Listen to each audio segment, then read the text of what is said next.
Assalamualaikum warahmatullahi wabarakatuh. Alhamdulillah, kita lanjutkan kembali pembahasan tentang osilasi teredam.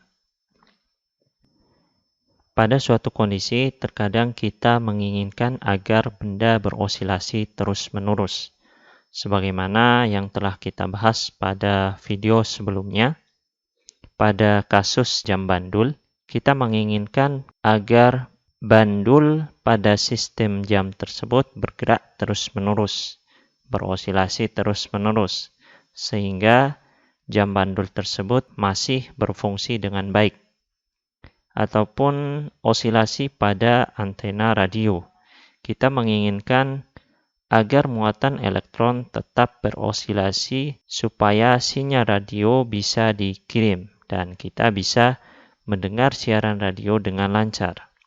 Namun, pada kondisi tertentu, kita menginginkan agar osilasinya hanya bersifat sementara. Sebagai contoh, ketika kita mengendarai motor di jalan yang tidak rata. Pada kondisi ini, tentu kita butuh osilasi dari pegas agar guncangan yang terjadi secara tiba-tiba akibat dari jalan yang tidak rata ataupun batu ataupun lubang bisa diperkecil. Artinya tidak terjadi guncangan yang kuat secara tiba-tiba. Oleh karena itu, pada shock breaker motor ataupun mobil ataupun kendaraan lainnya itu dipasang dengan sistem pegas seperti ini. Namun tentu kita tidak ingin osilasi ini berlangsung terus-menerus. Bisa Anda bayangkan ketika motor Anda berosilasi terus-menerus. Meskipun jalan sudah rata, motor akan tetap berosilasi. Tentu, osilasi yang seperti ini tidak kita inginkan. Oleh karena itu, yang kita inginkan adalah osilasi yang bersifat sementara. Untuk mewujudkan hal ini, maka pada shock breaker motor, selain dipasang pegas, juga dipasang peredam yang berfungsi untuk meredam osilasi, sehingga osilasi tidak berlangsung lama. Pertanyaannya adalah, bagaimana cara pengaturan pegas ataupun peredam agar osilasinya bisa sesuai dengan yang kita inginkan? Nah, tentu ada pengaturannya. Konstanta pegasnya harus berapa, kemudian koefisien redamannya harus berapa. Ini harus diatur sedemikian rupa sehingga kita mendapatkan osilasi yang kita inginkan. Nah, sekarang kita analisis. Sistem shock breaker pada umumnya bisa dimodelkan seperti ini. Jadi massa orang dan juga massa mobil ataupun motor yang ada di atas shock breaker tersebut dimodelkan dengan sebuah benda yang bermassa M. Massa ini ditopang oleh sebuah pegas yang berkonstanta K dan ditopang oleh sebuah peredam yang memiliki konstanta redaman B. Ketika terjadi gangguan karena adanya jalan yang tidak rata, maka akan terjadi guncangan. Sehingga menyebabkan massa M ini akan mengalami simpangan dari posisi setimbangnya. Katakanlah simpangan yang terjadi akibat guncangan tersebut adalah Y. Kita misalkan sebagai Y. Nah, maka akibat simpangan tersebut akan muncul gaya pegas. Gaya pegas ini berfungsi sebagai gaya pemulih. Sebagaimana yang sudah kita bahas sebelumnya, gaya pegasnya adalah min KY. Karena dalam sistem shock breaker ini ada peredam, maka muncul pula gaya peredam. Nah, gaya peredam ini merupakan fungsi dari kecepatan. Dan arah gaya peredam berlawanan arah dengan arah kecepatan dari massa M.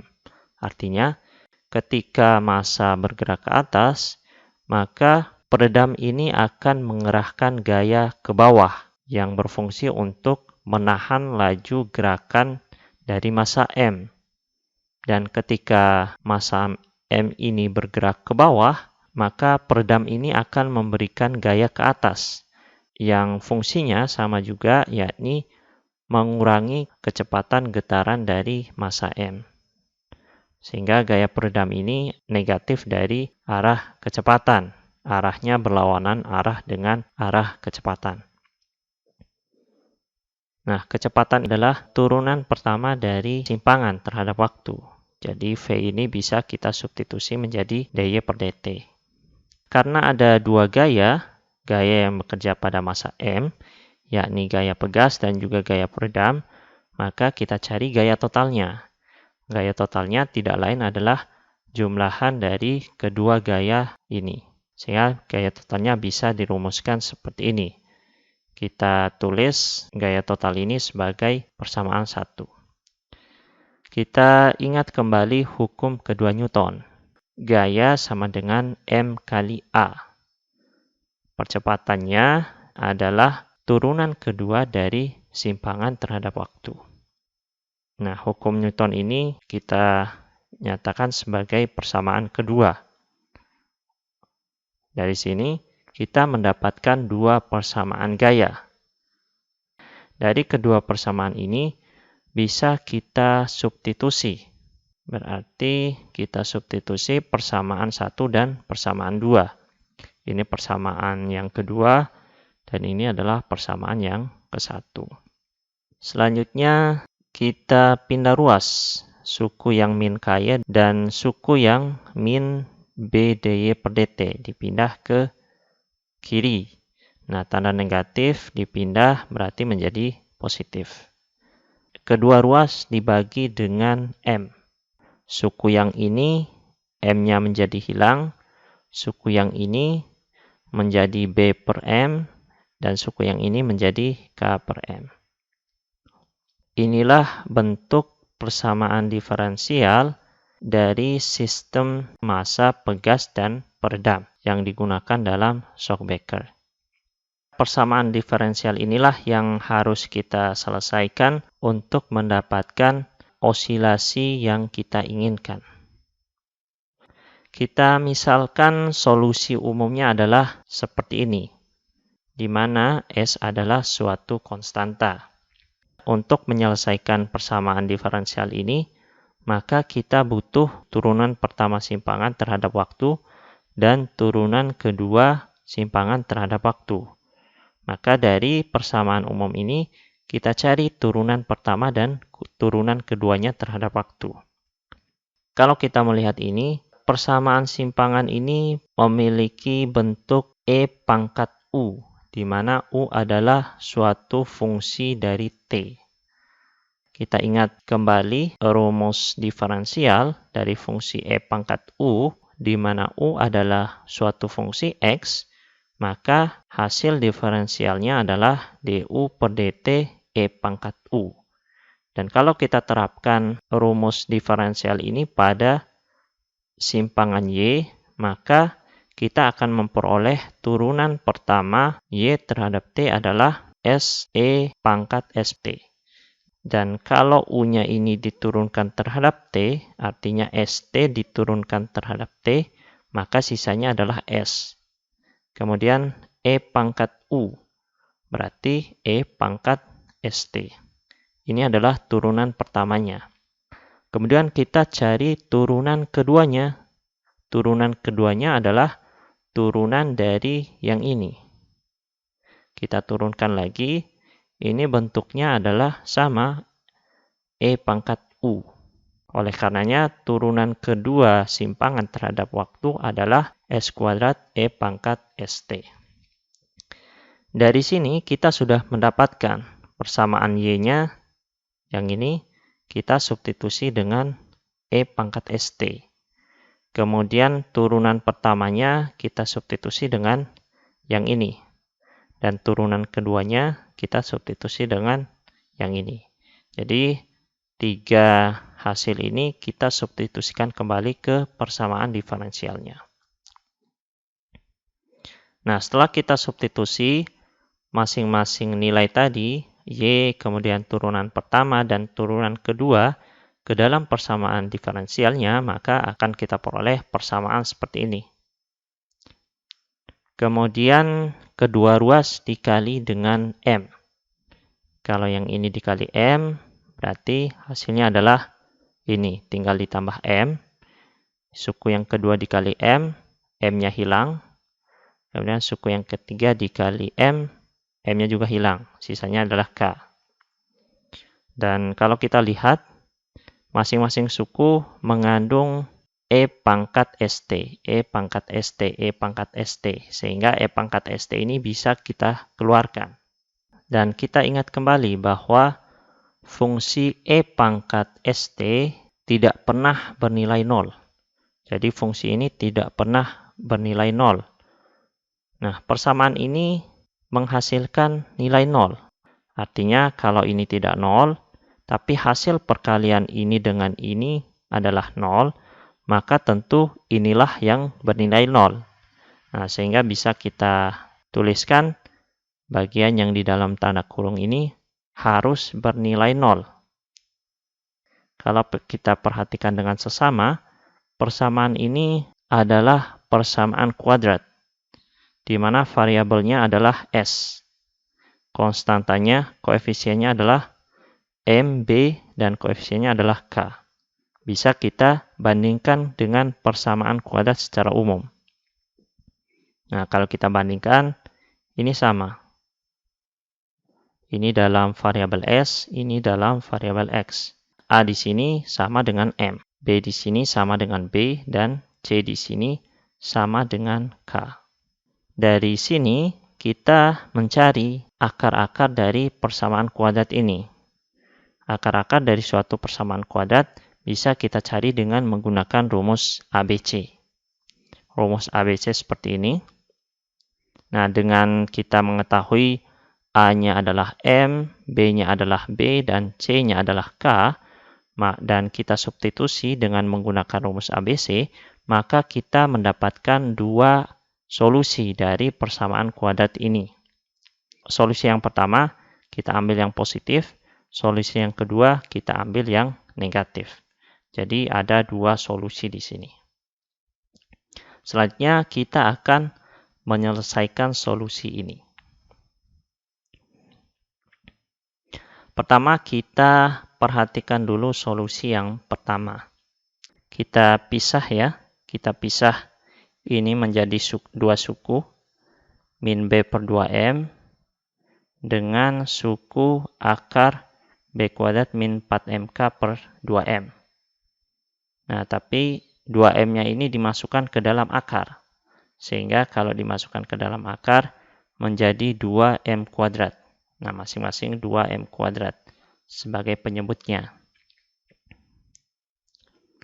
Kemudian kalau kita selesaikan lagi, yang ini bisa kita tulis menjadi B per 2M kuadrat. Yang ini, kalau kita selesaikan, 2M kuadrat menjadi 4M kuadrat. 4MK bagi 4M kuadrat, hasilnya adalah K per M. Selanjutnya, kita misalkan suatu konstanta yang baru. Kita misalkan B per 2M ini, kita misalkan sebagai gamma. Dan K per M, kita misalkan sebagai omega kuadrat. Sama seperti sebelumnya ya, pada sistem massa pegas, omega kuadratnya adalah K per M. Nah, dari sini kita bisa menyederhanakan solusi dari persamaan kuadrat yang pertama. Yang ini bisa kita substitusikan menjadi min gamma, dan yang ini bisa kita substitusi menjadi gamma kuadrat min omega kuadrat. Nah, sehingga bisa kita peroleh solusi persamaan pertama yang ini. Dengan cara yang sama, maka solusi kedua dari persamaan kuadrat tadi adalah seperti ini. Hanya diganti positifnya menjadi negatif. Hanya itu yang berbeda. Karena terdapat dua solusi, maka solusi umum dari persamaan diferensial tadi merupakan jumlahan dari solusi yang pertama dan solusi yang kedua. Dan masing-masing koefisien dari tiap solusi kita misalkan dengan A dan B. Selanjutnya kita substitusi solusi yang pertama tadi. Solusi yang pertama kita substitusi, solusi yang kedua kita substitusi juga. Nah, dari sini kita harus ingat bahwa X pangkat M dikali X pangkat N itu sama dengan X pangkat M plus N. Nah, dengan menggunakan kaidah tersebut, kita bisa memecah suku E pangkat ini. Yang bagian yang ini tidak lain adalah E pangkat min gamma T dikali dengan E pangkat akar gamma kuadrat min omega kuadrat T. Nah, masing-masing kedua suku ini punya E pangkat min gamma T. Nah, sehingga E pangkat min gamma T bisa kita keluarkan. Sisanya adalah E pangkat yang ini, yang masing-masing yang ini. Yang ini positif, sehingga ini positif. Yang ini negatif, sehingga negatif. Inilah yang menjadi solusi umum dari persamaan diferensial yang sudah kita dapatkan tadi. Jadi ini solusi umumnya. Kita tulis ulang, solusi umumnya adalah ini. Dari solusi umum ini, kita akan menemukan beberapa kondisi. Ada 3 kondisi yang bisa ditarik dari solusi umum ini. Kondisi yang pertama adalah kondisi ketika nilai gamma kuadratnya lebih kecil dari nilai omega kuadratnya. Ketika gamma kuadrat lebih kecil dari omega kuadrat, maka suku yang ada di dalam tanda kurung ini akan bernilai negatif. Kalau suku dalam tanda kurung ini bernilai negatif, maka hasil akarnya merupakan bilangan imajiner. Sama juga yang ini. Hasil akarnya merupakan bilangan imajiner. Sekarang kita coba kita tulis ulang bentuk suku di dalam akar ini ketika nilai gamma kuadrat lebih kecil dari nilai omega kuadrat. Gamma kuadrat min omega kuadrat itu bisa kita tulis menjadi seperti ini. Kita keluarkan negatifnya menjadi omega kuadrat min gamma kuadrat. Nah, akar dari sesuatu yang negatif itu adalah imajiner. Nah, sehingga kalau suku gamma kuadrat min omega kuadrat kita substitusikan dengan ini ke persamaan solusi umumnya, maka akan diperoleh persamaan yang ini. Dan kita ingat kaidah E pangkat I theta, di mana I adalah bilangan imajiner. E pangkat I theta itu sama dengan cos theta plus I sin theta. Nah, selanjutnya kita jabarkan E pangkat suku yang ini dan E pangkat ini kita jabarkan sesuai dengan kaidah ini. Kalau kita jabarkan lagi, kita akan peroleh persamaan yang ini. Nah, persamaan ini kemudian kita selesaikan, sehingga kita akan memperoleh solusi seperti ini. Ini adalah persamaan getaran dari sistem massa pegas dan peredam ketika kondisi gamma kuadrat kurang dari omega kuadrat. Nah, persamaan ini nanti akan kita coba gambarkan dalam bentuk grafik gimana bentuk getaran dari benda tersebut. Kondisi yang seperti ini kita sebut sebagai underdamping. Selanjutnya kita akan tinjau bagaimana persamaan getarannya ketika gamma kuadratnya lebih besar dari omega kuadratnya. Kalau gamma kuadratnya lebih besar dari omega kuadratnya, maka solusi umumnya ini akan sama. Tidak berubah ya solusinya. Dan kondisi gamma kuadrat lebih besar dari omega kuadrat, ini kita katakan sebagai overdamping. Dan nanti kita akan lihat bagaimana bentuk getaran dari kondisi yang ini. Dan yang terakhir adalah kondisi ketika gamma kuadrat sama dengan omega kuadrat. Yang kita kenal kondisi ini sebagai critical damping.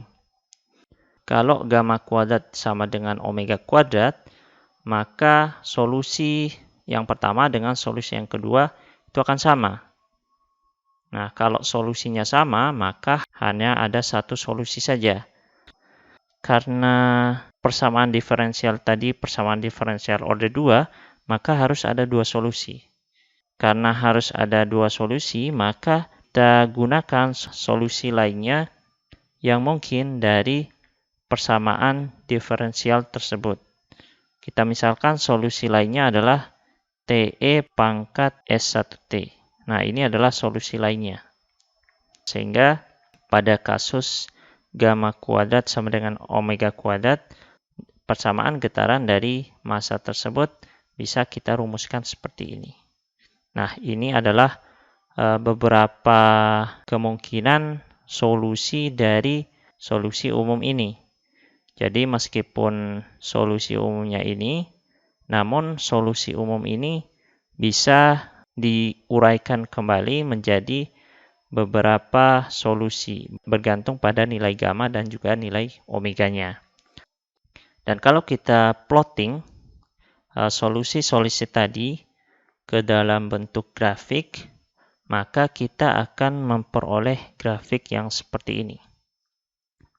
Yang underdamping, pada kasus underdamping, di mana gamma kuadrat lebih kecil dari omega kuadrat, maka kita akan memperoleh bentuk getaran yang seperti ini. Artinya getarannya berlangsung terus-menerus, namun getaran tersebut semakin lama semakin mengecil. Nah, ini disebut sebagai underdamping. Kemudian yang kedua ketika gamma kuadrat lebih besar dari omega kuadrat. Dan ketika kita plot persamaan simpangannya, maka kita akan mendapatkan grafik yang seperti ini. Nah, dari grafik ini kita bisa lihat tidak terjadi gerakan bolak-balik di sekitar kedudukan setimbang, tapi osilasi itu diredam. Bisa dibayangkan motor kita tidak mengalami gerakan ke atas ke bawah, tidak berosilasi, tetapi langsung diredam. Tapi redamannya tidak terlalu besar. Kemudian yang terakhir, ketika kondisi gamma kuadrat sama dengan omega kuadrat, yang disebut sebagai critical damping. Nah, pada kasus ini, ternyata ketika kita plot simpangannya ternyata mirip dengan yang overdamping. Hanya saja proses redaman pada peristiwa critical damping ini lebih besar. Artinya dia benar-benar diredam secara kuat. Lalu mungkin ada pertanyaan, kapan sistem massa pegas dan peredam mengalami underdamping, kapan mengalami overdamping, dan kapan mengalami critical damping? Katakanlah kita naik motor. Nah, kemudian motor kita mengalami getaran. Nah, kapan motor kita mengalami underdamping, overdamping, ataupun critical damping? Kalau kita lihat kondisi underdamping, overdamping, maupun critical damping ini bergantung pada nilai omega dan juga gamma, di mana gamma adalah B/2M dan omega adalah akar K/M. Dan kalau kita lihat, gamma dan omega bergantung pada 3 variabel, yakni B, konstanta redaman, massa, beban, M, dan juga konstanta pegas K. Jadi, 3 variabel ini yang menentukan kondisi overdamping, underdamping, maupun critical damping. Pada kasus yang real, kendaraan biasanya telah dipasang shock breaker. Oleh karenanya, konstanta pegas K-nya sudah ditentukan dan konstanta redamannya sudah ditentukan.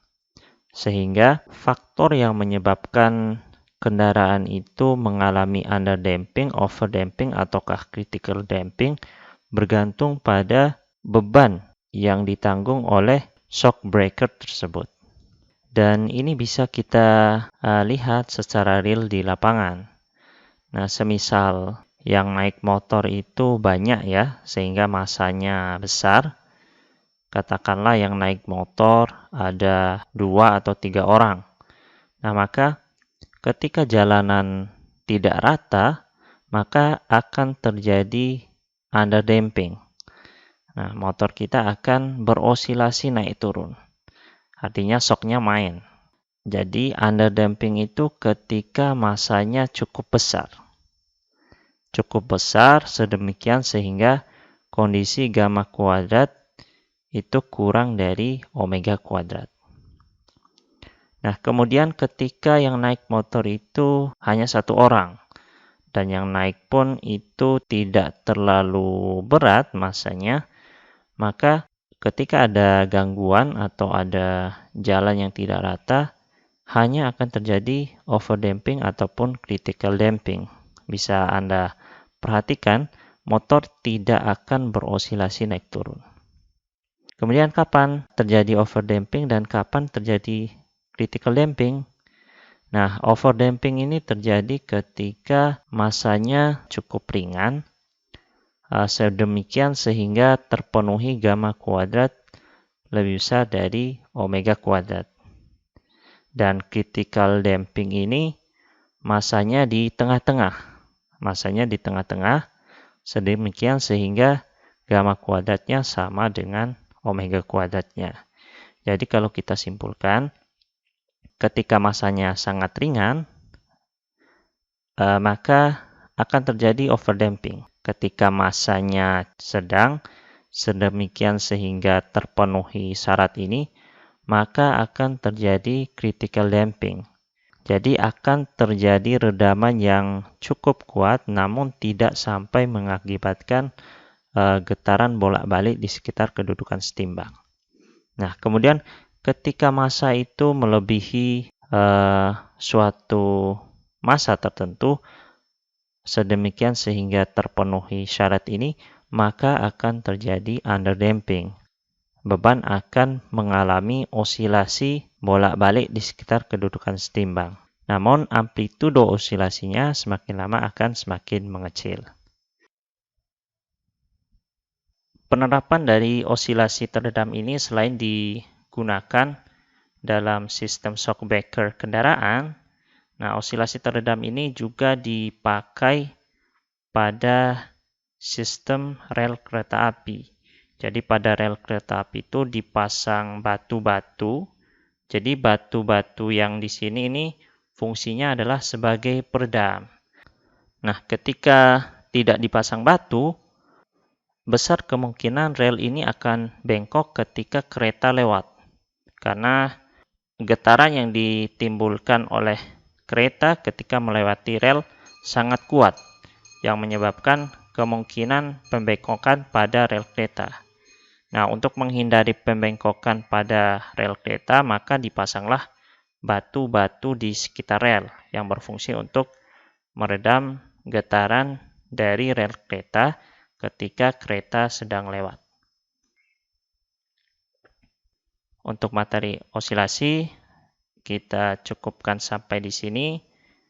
Untuk materi berikutnya, kita akan bahas pada video yang berikutnya. Assalamualaikum warahmatullahi wabarakatuh.